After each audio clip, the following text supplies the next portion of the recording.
लेकिन आप कोशिश करो अपने अंदर महसूस करने की कि बिना मोबाइल के, बिना दुनिया में लोगों के परिचय किए हुए, बिना घूमे हुए भी क्या कोई हम अपने अंदर अपने आप में सुखी रह सकते हैं?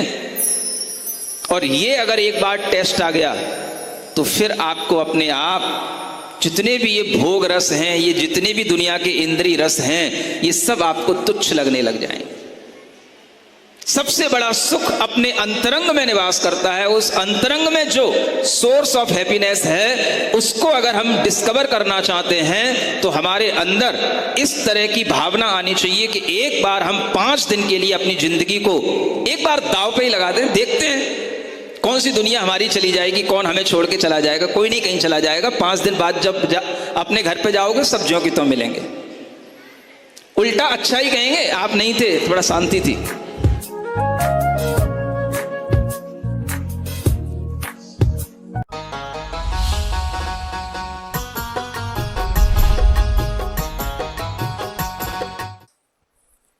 मोक्षमार्गस्य नेतारं भेत्तारं कर्मभूरतां ज्ञातारं विश्वतत्त्वानां वन्दे तद्गुणलब्धये। देवादिदेव आदिम तीर्थंकर श्री ऋषभनाथ भगवान की, वर्तमान शासन नायक श्री वर्धमान महावीर भगवान की, परम पूज्य आचार्य गुरुवर श्री विद्यासागर जी महाराज जी की। तो सूत्र ग्रंथराज में 8वें अध्याय के माध्यम से बंध तत्व का वर्णन करते हुए दर्शनावरण कर्म भी एक आवरण के रूप में आत्मा के अंदर विद्यमान होता है और उस दर्शनावरण कर्म की भी अनेक कर्म प्रकृतियां हैं, उनके भी मूल और उत्तर भेद हैं। उन्हीं को बताने के लिए कि जो दर्शनावरणी कर्म पिछले सूत्रों में 9 प्रकार का कहा था, वो 9 प्रकार कौन से हैं, उनके 9 भेद बताते हुए यह सूत्र नंबर 7 आगे आता है। चक्षु रचक्षु रवधि केवलानां निद्रा निद्रा निद्रा प्रचला प्रचला प्रचला स्त्यान ग्रद्धयश्च। यहाँ पर चक्षु रचक्षु अवधि और केवल, इन चारों को एक विभक्ति के साथ जोड़ा गया और इनको दर्शनावरण कर्म की प्रकृतियों के रूप में यहाँ पर इन 4 दर्शनावरण कर्मों को बताया गया। तो सबसे पहले यहाँ बताया जा रहा है चक्षु दर्शनावरण, दूसरे नंबर पर अचक्षु दर्शनावरण, तीसरे नंबर पर अवधि दर्शनावरण और चौथे नंबर पर केवल दर्शनावरण। ये 4 दर्शनावरणी कर्मों के बारे में पहले यहाँ बताया गया है। जिस तरह से ज्ञानावरणी कर्म हमारे ज्ञान को प्रतिबंधित करता है, रोकता है, वैसे ही दर्शनावरणी कर्म हमारे आत्मा के दर्शन स्वभाव को, जिसके माध्यम से हमें वस्तु का एक सामान्य रूप से अवलोकन होता है, उसको प्रतिबंधित करने का, रोकने का काम यह दर्शनावरणी कर्म किया करता है। अनेक प्रकार के इन दर्शनावरणी कर्मों में चक्षु दर्शनावरणी कर्म है, जो चक्षु इंद्री के द्वारा होने वाले अवलोकन को ही प्रतिबंधित करने के काम में आता है। या तो जीव के अंदर वह चक्षु इंद्री को उत्पन्न ही ना होने दे, और अगर चक्षु इंद्रिय है तो उसको भी उसके काम में न आने दे। यह कार्य भी इस चक्षु दर्शनावरणी कर्म के माध्यम से होता है। तो यह चक्षु दर्शनावरणी कर्म 1 इंद्रिय, 2 इंद्रिय, 3 इंद्रिय, इन जीवों में तो नियम से पाया ही जाता है। 4 इंद्रिय जीवों से चक्षु की प्राप्ति हो जाती है, 5 इंद्रिय जीवों में भी चक्षु होता है, लेकिन अगर वह जीव अपनी उस चक्षु इंद्री का उपयोग नहीं कर पा रहा हो, कोई रोग के कारण से अंधता हो सकती है या जन्म से भी अंधता हो सकती है, तो इन सब दिक्कतों के कारण से भी जब वो वस्तु को नहीं देख पाता, सामान्य अवलोकन भी उसके लिए नहीं होता, तो इसमें भी बाधक यह चक्षु दर्शनावरणी कर्म का तीव्र उदय ही कहलाता है। यह चक्षु दर्शनावरणी कर्म के उदय में जीव के लिए जो वस्तु चक्षु के माध्यम से देखने में आती है, चक्षु इंद्री का प्रयोग करते हुए जब हम वस्तु का ज्ञान करते हैं, तो ज्ञान से पहले जो हमारे अंदर एक दर्शन की प्रवृत्ति चलती है, वह दर्शन जो वस्तु के सामान्य का अवलोकन करता है, सामान्य धर्म को जानने वाला होता है। ज्ञान हमेशा विशेष को जानता है और दर्शन हमेशा सामान्य को जानता है। यह दर्शन और ज्ञान के बीच का जो संबंध है, यह बहुत ही दार्शनिक है और यह जैन दर्शन के अनुसार जो आचार्यों ने बताया है, उसको समझने के लिए जो हम सामान्य से लौकिक व्यवहार में दर्शन कहते हैं, वो दर्शन अलग चीज़ है, और जो दर्शन यहाँ बताया जा रहा है वो थोड़ा सा सैद्धांतिक रूप से अलग है। क्योंकि सामान्य से तो हम कहते हैं, जब हमने चक्षु इंद्रिय के द्वारा किसी भी पदार्थ को देखा तो हम बोलते हैं हमने दर्शन किया, हमने देख लिया, पदार्थ को हमने चक्षु इंद्रिय से देखा। लेकिन यहाँ पर आचार्य कहते हैं कि जो पदार्थ हम देखते हैं या जानते हैं, वह पदार्थ जानने में आने से पहले जो हमारे लिए एक सामान्य को दिखाता है, सामान्य का अवलोकन कराता है, उसका नाम चक्षु दर्शन कहलाता है। दर्शन की परिभाषा जब जब आपके सामने आए, आपको यही बात ध्यान में रखनी है कि जो पदार्थ को सामान्य रूप से देखे, सामान्य रूप से जिसका अवलोकन हो, जिस सामान्यता में हम कह सकते हैं कि ना तो उस पदार्थ की कोई जाति हमें समझ में आए, ना उसके कोई गुण समझ में आए, ना उसका कोई क्रियाधर्म हमें समझ में आए, उसका नाम है सामान्य। तो वह सामान्य का अवलोकन जब होता है, तो उस अवलोकन के लिए भी चक्षु दर्शनावरणी कर्म का या अचक्षु दर्शनावरणी कर्म का अपने अपने ज्ञान से पहले एक सामान्य रूप से क्षयोपशम की आवश्यकता होती है। तो जब चक्षु दर्शनावरणी कर्म की बात आएगी, तो उसकी परिभाषा इस तरह से आपको समझनी होगी कि जो नेत्र इंद्रिय है, उस नेत्र इंद्रिय से होने वाले ज्ञान से पहले जो हमें वस्तु का सामान्य प्रतिभास होता है, उसका नाम चक्षु दर्शन है, और उस चक्षु दर्शन को जो न होने दे, उसका नाम चक्षु दर्शनावरणी कर्म है। समझ में आ रहा? पहले हमें क्या समझना पड़ेगा? चक्षु दर्शन, चक्षु दर्शन में सामान्य का अवलोकन, और उसको जो बाधित करे, प्रतिबंधित करे, उसका नाम है चक्षु दर्शनावरण।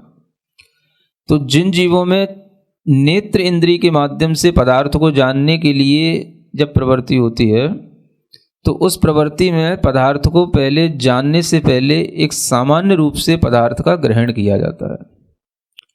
उस सामान्य में उस वस्तु का कुछ भी विशेष नहीं आएगा ग्रहण करने में, सामान्य ग्रहण करने में आएगा। अब वो सामान्य किमात्मक होता है, तो आचार्य कहते हैं जिसमें उसकी कोई विशेषता ना आए वस्तु की। चाहे आप किसी व्यक्ति को देखें या किसी पदार्थ को देखें, उसकी अगर आपको कोई भी विशेषता ग्रहण करने में आ गई, तो समझना कि आपका ज्ञान काम कर गया। और जो दर्शन काम करता है, वो इतना सूक्ष्म रूप से काम करता है, इतना फास्ट काम करता है कि वो आपकी पकड़ में नहीं आता कि वो दर्शन का काम कब हो गया।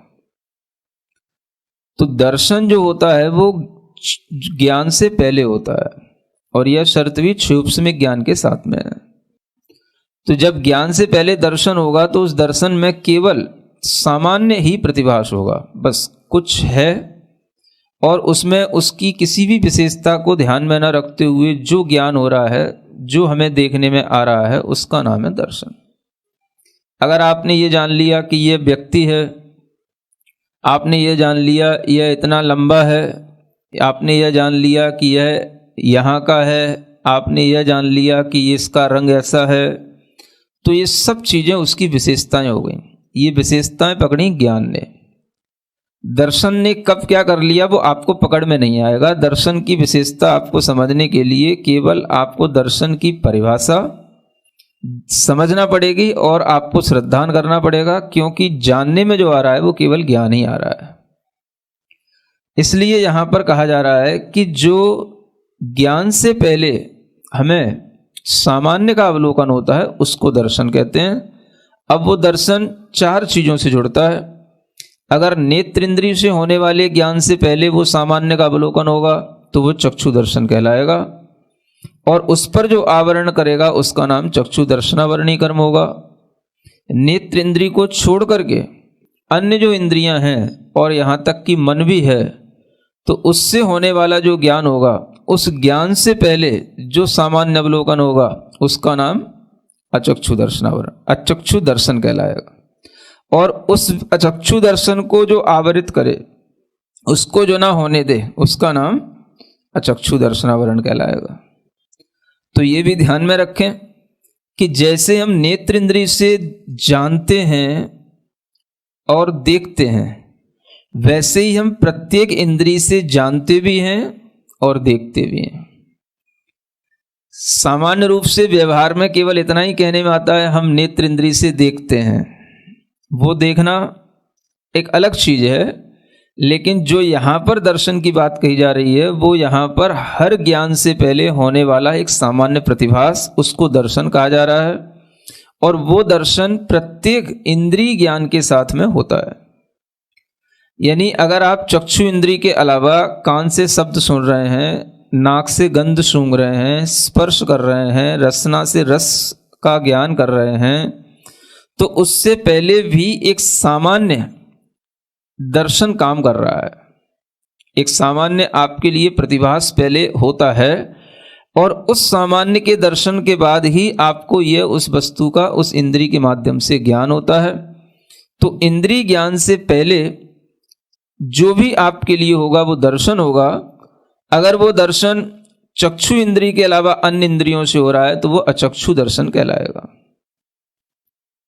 कोई भी आप ज्ञान कर रहे हैं तो ज्ञान से पहले अगर वह चक्षु इंद्रिय नहीं है तो कर्ण इंद्रिय, रसना इंद्रिय, स्पर्शन इंद्रिय आदि जो भी इंद्रियां हैं, तो उन इंद्रियों का जो ज्ञान है उससे पहले भी एक दर्शन होगा जिसका नाम कहलाएगा अचक्षु दर्शन। यहां तक कि अगर आप मन से कोई भी ज्ञान करते हैं, मन से कोई भी विचार करते हैं, तो उससे पहले भी मन से एक दर्शन हो जाता है, जिसका भी अंतर्भाव इसी अचक्षु दर्शन में ही होगा।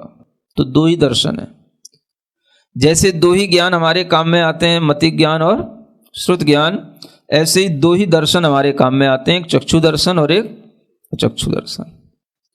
अब ये चक्षु दर्शन जो होगा वो तो चक्षु इंद्रिय वाले जीवों से शुरू होगा, लेकिन जिनके पास में चक्षु इंद्रिय नहीं भी है उनको भी अचक्षु दर्शन होगा, और जिनके पास है उनको भी अचक्षु दर्शन होगा।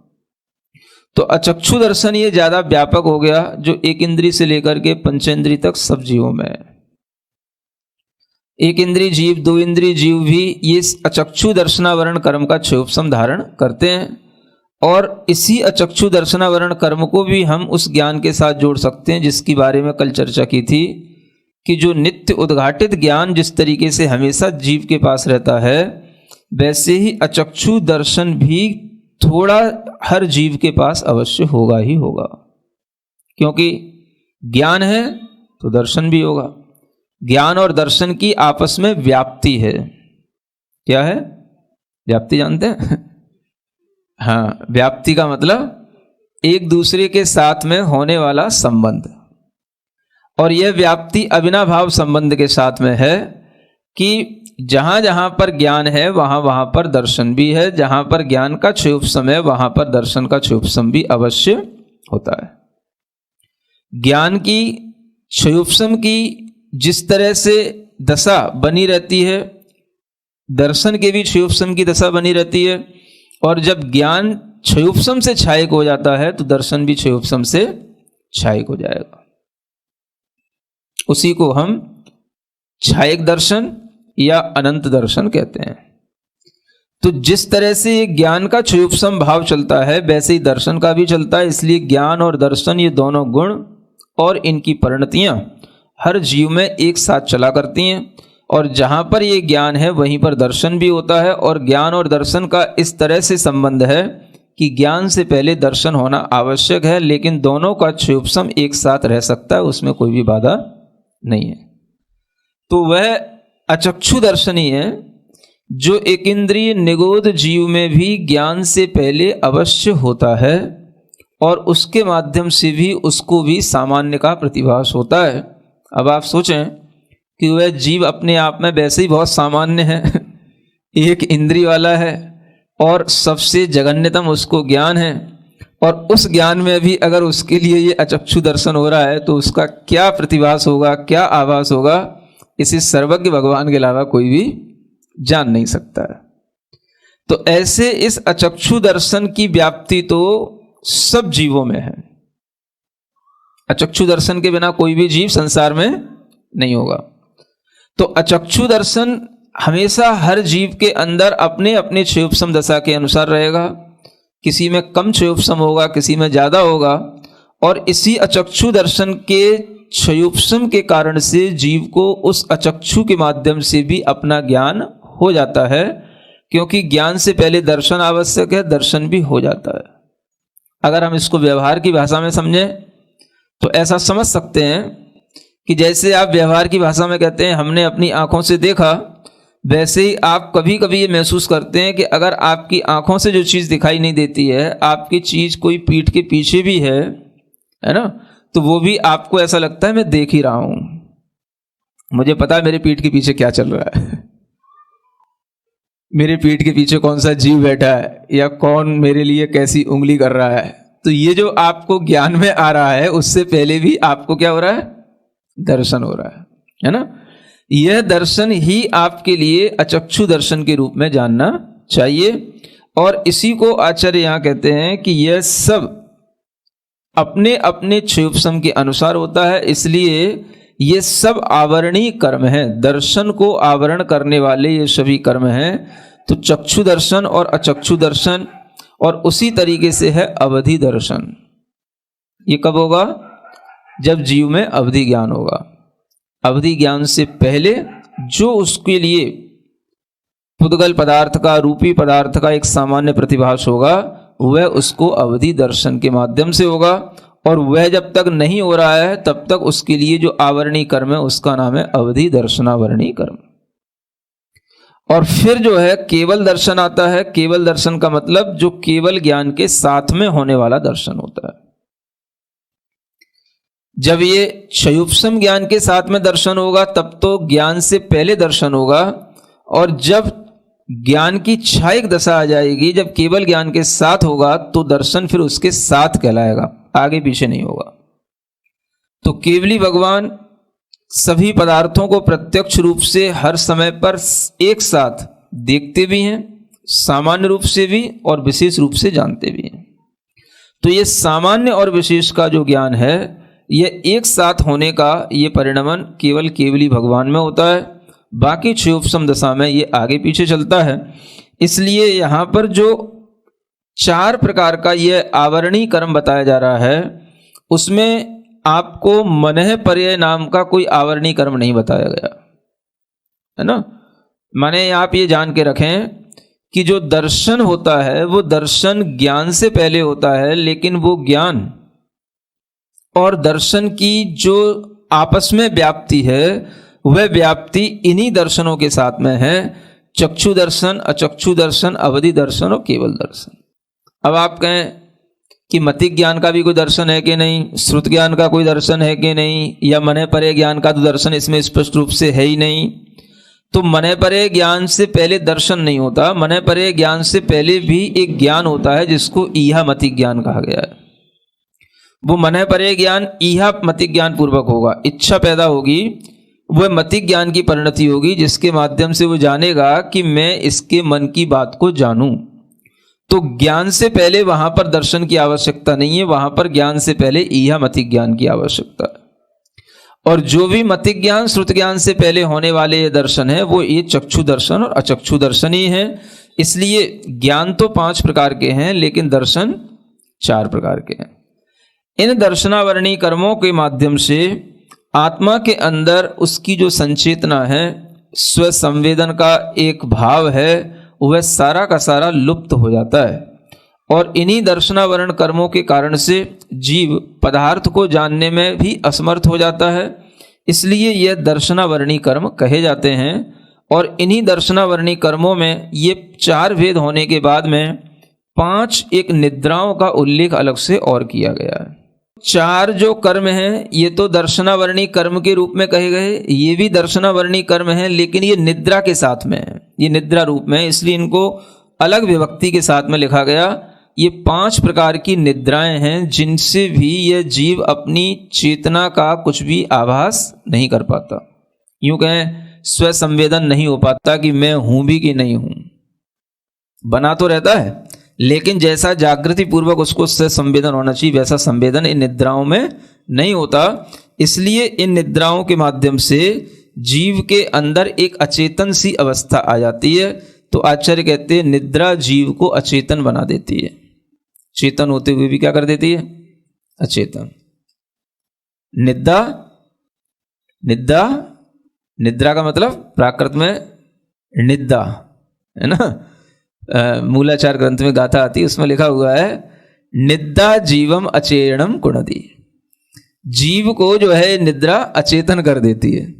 तो अचेतन होने पर क्या होता है, उसे यह स्व का आभास सा नहीं रहता कि मैं कहाँ हूं, बस निद्रा का काम होता है। और ये भी दर्शनावरणी कर्म ही है, इसलिए उसमें किसी भी तरह की जो आत्मा का दर्शन स्वभाव है, ज्ञान स्वभाव है, उसको नहीं रहने देता और उसको बिल्कुल ही लुप्त सा कर देता है।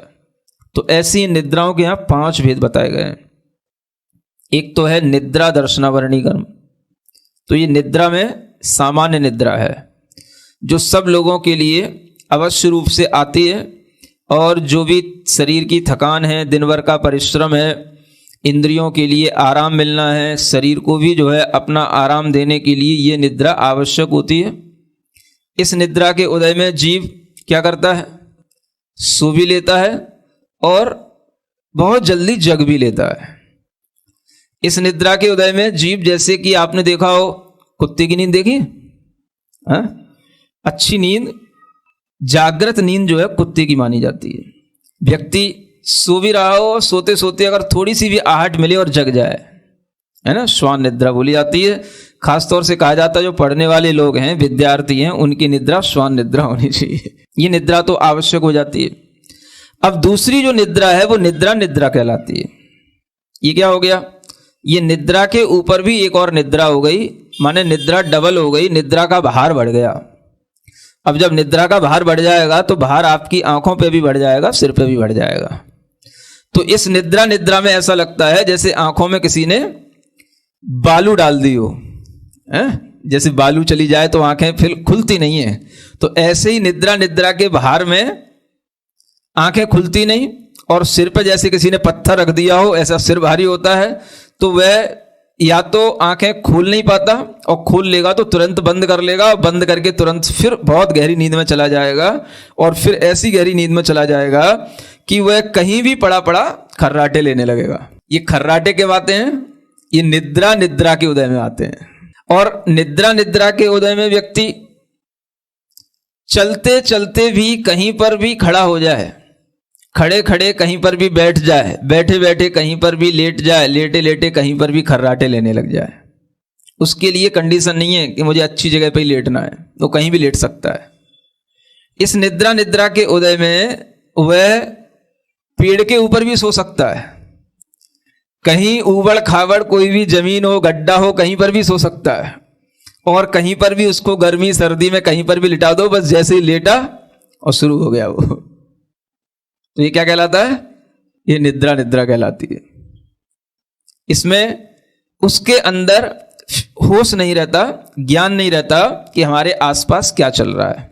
बहुत गाढ़ नींद का नाम है निद्रा।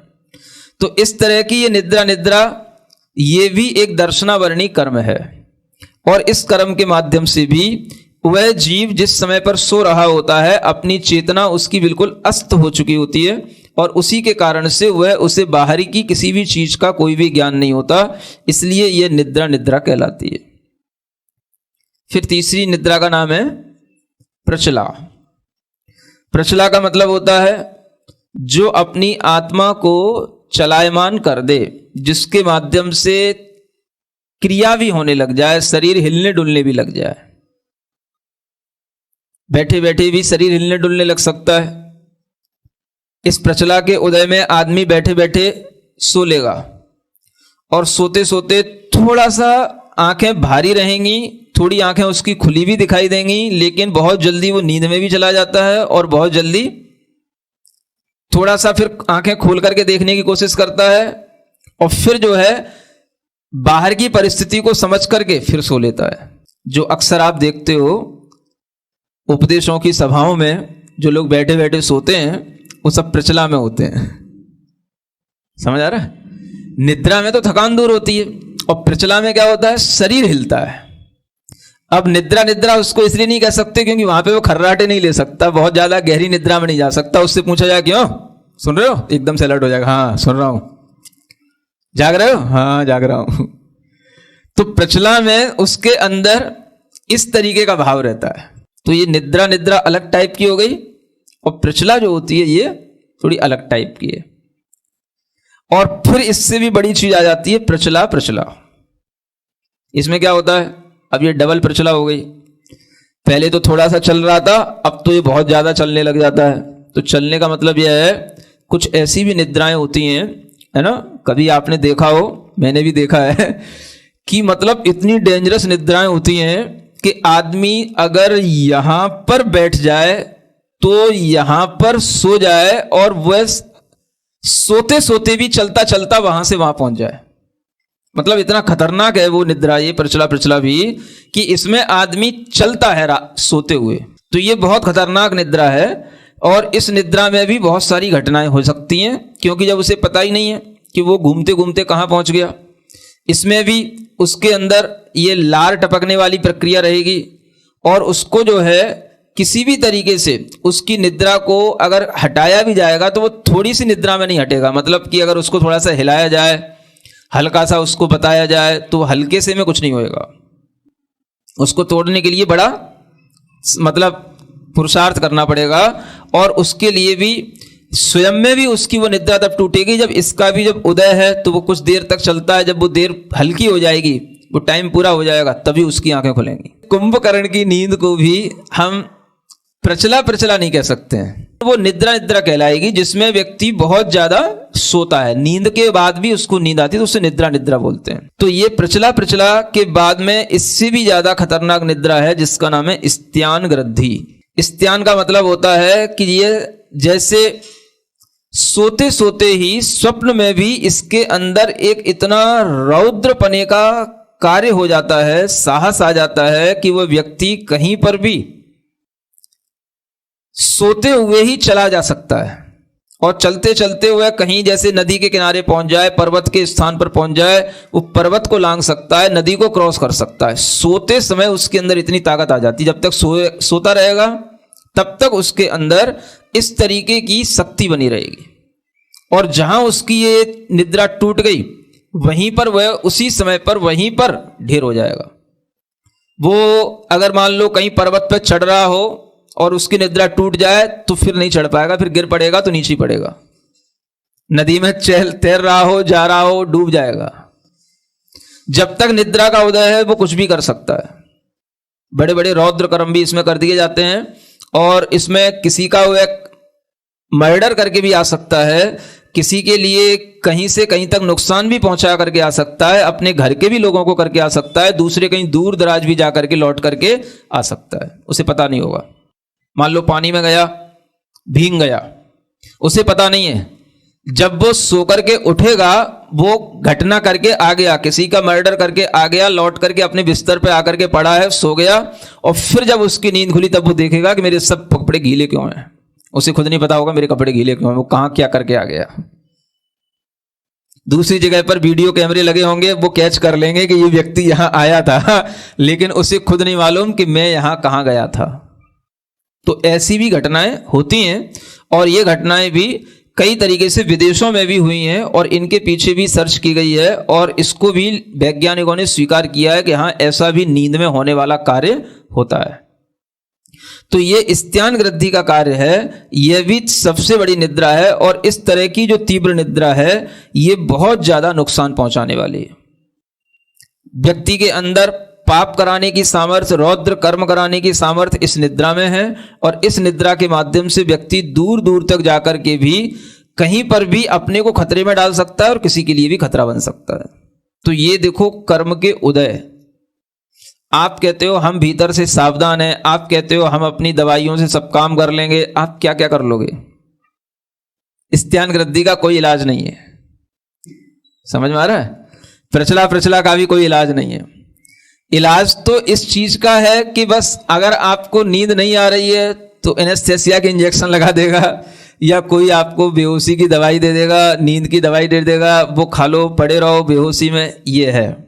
लेकिन आपको बेहोशी से जगाने वाला कोई कार्यक्रम नहीं है। सिर्फ भीतर से कर्म का उदय हल्का हो तभी उसके अंदर चेतना आएगी और जब चेतना आएगी तब उसके शरीर में कोई एक्टिविटी होगी, तभी वो कुछ अपना काम कर पाएगा। क्योंकि कोई भी कार्य होता है तो बिना कारण के नहीं होता है। कारण की जानकारी आपको जिस तरह से यहां दी जा रही है वैसे आपको दुनिया के किसी भी विज्ञान के द्वारा नहीं मिल सकती है। तो कारण जो होता है वो हमारे कर्म का उदय होता है और उस कर्म के उदय में ये अलग अलग तरीके की निद्राओं का ये विभाजन जो यहां पर वैज्ञानिक तरीके से आचार्यों ने किया है, यह आजकल के वैज्ञानिक भी इस तरह से विभाजन नहीं कर सकते हैं। बस वो उनके यहां तो बस एक स्लीपिंग और ज्यादा हो गई तो डीप स्लीपिंग। बस अगर हम जीवों में देखें तो ये तीन निद्राएं जो है, निद्रा, प्रचला और स्त्यान ग्रंथि, ये अत्यंत अशुभ मानी जाती हैं, ये खतरनाक होती हैं। और ये वैसे तो सभी निद्राएं पाप कर्म के उदय की प्रकृतियां हैं, लेकिन ये विशेष रूप से हैं। आप कहोगे कि पाप कर्म के उदय में हमें सुख क्यों मिलता है? नहीं समझ आ रहा है? अब देखो ये कैसा एक मिला जुला विज्ञान है कि एक तरफ तो ये दर्शनावर्णी कर्म क्या है? पाप कर्म है। निद्रा का उदय क्या है? पाप कर्म है। और पाप के साथ साथ ये भी बताया गया है कि जब इस निद्रा का उदय होगा तो आपके अंदर साता वेदनी का उदय भी आ जाएगा, क्योंकि निद्रा में साता होना जरूरी है। जब साता होगी तो निद्रा काम करेगी, असाता होगी तो निद्रा काम नहीं करेगी। इसलिए आप देखते हो जब कभी आपको बहुत ज्यादा दुख हो, पीड़ाएं हो, शोक हो, चिंताएं हो तो निद्रा नहीं आती। जब थोड़ी सी शांति हो जाए, दूर हो जाए, थोड़ा सा शोक चिंता दूर हो जाए तो निद्रा आती है। तो निद्रा में, निद्रा तो अपने आप में पाप कर्म के उदय वाली प्रकृति है, उसके साथ में साता वेदनी कर्म का उदय भी चल रहा है। और जब उन दोनों का योग मिलकर के जब निद्रा आती है तो उसके बाद में जो इंद्रियों को एक शिथिलता मिलती है या उससे जो रिलैक्सेशन होता है, उसके कारण से उसे जो सुख मिलता है उसको जो है सुख कहा जाता है।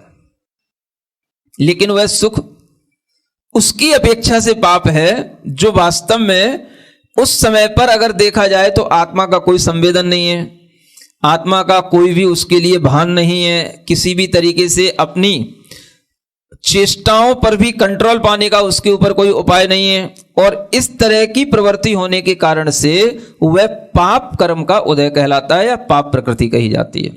लेकिन शरीर को थोड़ी देर के लिए उससे सुख मिलता है, इसलिए वो सुख रूप भी है। अब आपको एक अच्छी सैद्धांतिक बात बता रहा हूं कि भोग भूमि के मनुष्य और त्रियंशों में इन तीन निद्राओं का उदय नहीं होगा। कर्म भूमि के ही मनुष्य त्रियंशों में मिलेगा। ये सुन रहे? जब कोई जीव अपनी पर्याप्तियां पूर्ण करता है तो इंद्रिय पर्याप्तियां पूर्ण होने के बाद ही इन निद्राओं का उदय आएगा। इंद्रिय पर्याप्तियां पूर्ण होने से पहले निद्रा का उदय नहीं आएगा। एक सैद्धांतिक बात यह है।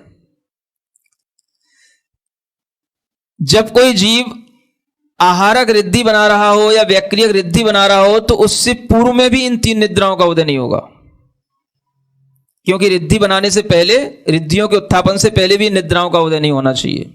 उन निद्राओं के उदय में रिद्धि नहीं हो सकती, इन रिद्धियों के शरीर नहीं बन सकते हैं, आहारक शरीर, वैक्रियक शरीर। और गुणस्थानों की अपेक्षा से देखें तो ये छठवें गुणस्थान तक इन निद्राओं का उदय होता है, छठवें गुणस्थान तक भी हो सकता है। समझ आ रहा है?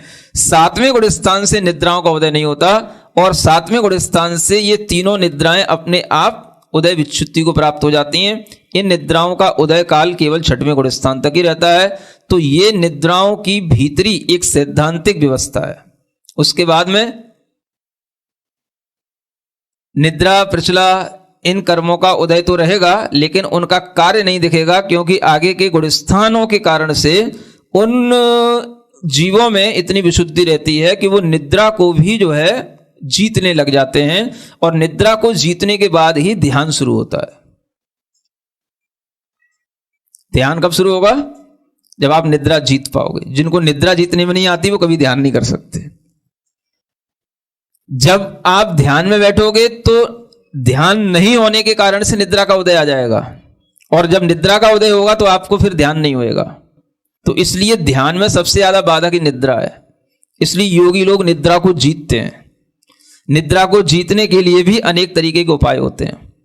तो उस निद्रा को जीतने के उपायों के माध्यम से ही आत्मा के अंदर जागृति बढ़ती है, ध्यान की शक्ति बढ़ती है, और तभी उस शक्ति के कारण से जो ऊपर अष्टम आदि गुण स्थानों में रहने वाले ध्यानी मुनि महाराज होते हैं, तो उनके लिए निद्रा का उदय तो चलता रहता है, लेकिन कोई भी जो है उस निद्रा के उदय में ध्यान बाधक नहीं होता, बल्कि ध्यान से वो निद्रा दबी रहती है। सिरिजिण वाणी जग कल्याणी जग जन मदतम मोहरी जनमण हारी गढ़हर हारी जम जरा भव रोग हरि तिथ्य राणम दिव्य झुणिम जो पढ़ई सुणई मय्ये धारई राणम सौख मणंतम धैर्य सासद मोक्ष पदम पावई सासद मोक्ष पदम पावई।